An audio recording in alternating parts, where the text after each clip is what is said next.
जंगल में टुनटुनी नाम की एक चिड़िया अपनी 7 बेटियों के साथ रहती थी।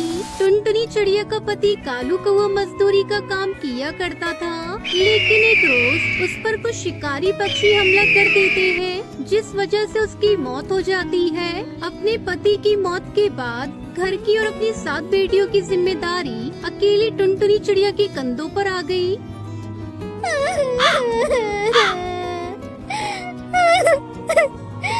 हे ऊपर वाले, ये अन्याय क्यों किया तूने मेरे साथ? अब ये जिम्मेदारी मैं अकेले कैसे पूरी करूंगी? टुनटुनी चिड़िया से कोयले भट्टी में काम मांगने गई, जहां उसका पति मजदूरी किया करता था। आगे बढ़ने से पहले एक माँ के बिना घर चलाना कितना मुश्किल होता है, जो दिन रात अपने परिवार और बच्चों के लिए काम करती है। तो आज उस प्यारी सी माँ के लिए एक लाइक और एक सब्सक्राइब जरूर कर देना, और साथ ही अपनी प्यारी सी माँ के लिए कमेंट में ये इमोजी जरूर सेंड कर देना। मैं ये कर लूंगी मालिक। अपने पति की मौत के बाद अपनी 7 बच्चों की जिम्मेदारी मुझे ही निभानी है, और वैसे भी मजबूरी पक्षियों से भारी काम करवा ही लेती है। अच्छा ठीक है, फिर कल से काम पर आ जाना, लेकिन हाँ, पगार हमेशा काम होने के बाद ही मिलेगी। ठीक है मालिक। काम बड़ी ही मेहनत का था। सारा दिन कटी हुई लकड़ी ढोने से टुनटुनी का शरीर कमजोर हो गया था। कालू कौवे की मौत के बाद टुनटुनी चिड़िया की सबसे बड़ी बेटी पिंकी और सुनहरी की पढ़ाई छूट गई थी। बेटा, मैं चाहती हूँ कि तुम दोनों अपनी पढ़ाई जारी रखो। वैसे भी तुम्हारी बहनें अभी छोटी हैं, तब तक तुम दोनों मन लगाकर पढ़ाई करो। माँ, पढ़ना तो हम भी चाहते हैं, लेकिन हमारे खाने का गुजारा तो बड़ी मुश्किल से चल पाता है। फिर स्कूल की फीस कैसे भरेंगे? टुनटुनी चिड़िया हर रोज काम पर जाती थी। एक दिन शाम को जब उसका काम खत्म हो गया तो वो अपने मालिक से बोली, मालिक, मेरा काम खत्म हो गया है, क्या मैं घर जाऊँ? काफी देर हो गई है, बच्चे राह देखते होंगे। टुनटुनी, तुझे तो हमेशा ही घर जल्दी जाने की पड़ी रहती है। मुझे अपने यहाँ काम करने वाले लोग चाहिए। जब सारे पक्षी जाएंगे तभी तुम भी जाना। जी मालिक।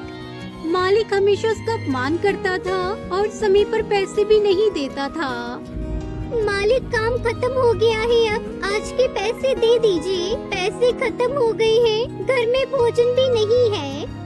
आज पैसे खत्म हो गए, कल ले लेना।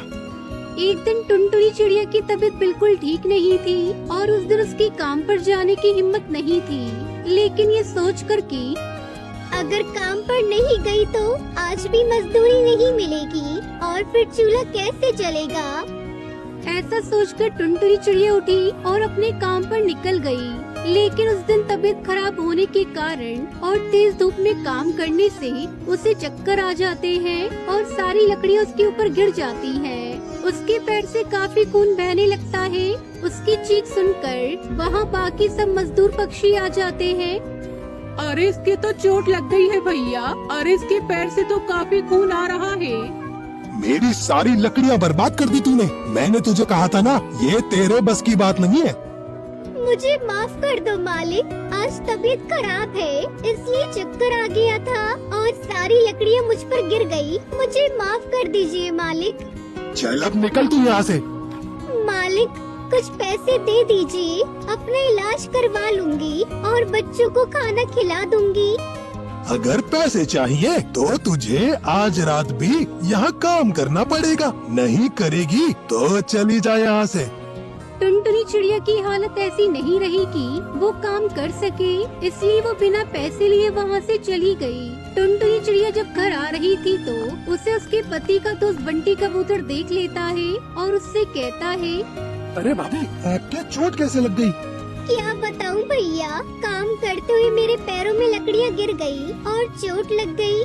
साथ ही मालिक ने काम से भी निकाल दिया। लेकिन भाभी, आपके पैरों से तो बहुत खून निकल रहा है। आप मेरे साथ हॉस्पिटल चलो, मैं आपका इलाज करवा दूंगा। अरे नहीं भैया, मेरे पास हॉस्पिटल जाने के लिए पैसे नहीं है। ये चोट तो खुद ही ठीक हो जाएगी। बस आप मुझे कोई काम दिलवा दीजिए, आपकी बड़ी मेहरबानी होगी। अच्छा भाभी, पहले तो आप ये पैसे रखिए, इससे आप अपनी चोट को ठीक करिएगा। और मैं एक सेठ को जानता हूँ, तुम उनके घर का काम कर लेना, इससे आपको कुछ पैसे मिल जाएंगे और आपके घर का गुजारा हो जाएगा। बहुत बहुत शुक्रिया बंटी भैया, आप मुझे उनका पता दे देना, मैं कल ही उनके यहाँ काम पर चली जाऊंगी। अगली सुबह से ही टुनटुनी चिड़िया कड़कनाथ सेठ के घर काम करने लगती है। ऐसे ही कुछ दिन बीत जाते हैं। टुनटुनी चिड़िया की दोनों बड़ी बेटियाँ जब टुनटुनी को ऐसे मेहनत करके देखती हैं तो वो आपस में बातें करते हुए कहती हैं, पिंकी दीदी, हमें लगता है हमें माँ की मदद करनी चाहिए। माँ बहुत थक जाती है ना। हाँ सुनहरी, हमें कुछ ऐसा करना होगा ताकि माँ को कोई काम ही न करना पड़े। दीदी, आप बड़ा पाव कितना अच्छा बनाती हैं। क्यों ना हम बड़ा पाव का ठेला लगाकर उसे बेचें? हाँ तू सही कह रही है, हमारे जो पैसे गुल्लक में जुड़े रखे हैं, हम उसी पैसों में से बड़ा पाव का सामान लाएंगे और कल से बड़ा पाव बेचेंगे। अब सुनहरी चिड़िया पिंकी चिड़िया बड़ा पाव का ठेला लगा लेती है। फिर जंगल के पक्षी उनका बड़ा पाव खाकर बहुत खुश होते हैं। अरे वाह बच्चों, तुमने तो बहुत अच्छे बड़ा पाव बनाए हैं। इस तरह उनके बनाए बड़ा पाव पूरे जंगल में मशहूर हो जाते हैं। अब पिंकी और सुनहरी शाम को जब पैसे लेकर टुनटुनी चिड़िया के पास जाती है तो वो टुनटुनी से कहती है, माँ ये देखो, हमने आज बड़ा पाव बेचे और कितने सारे पैसे भी आ गए। ये लो, अब आपको काम करने की कोई जरूरत नहीं है। अब हम बड़ा पाव बेचकर आपको पैसे देंगे। इस तरह टुनटुनी चिड़िया सातों बेटियाँ बड़ा पाव बेचकर अपना गुजारा करती है और खुशी खुशी अपना जीवन बिताती है।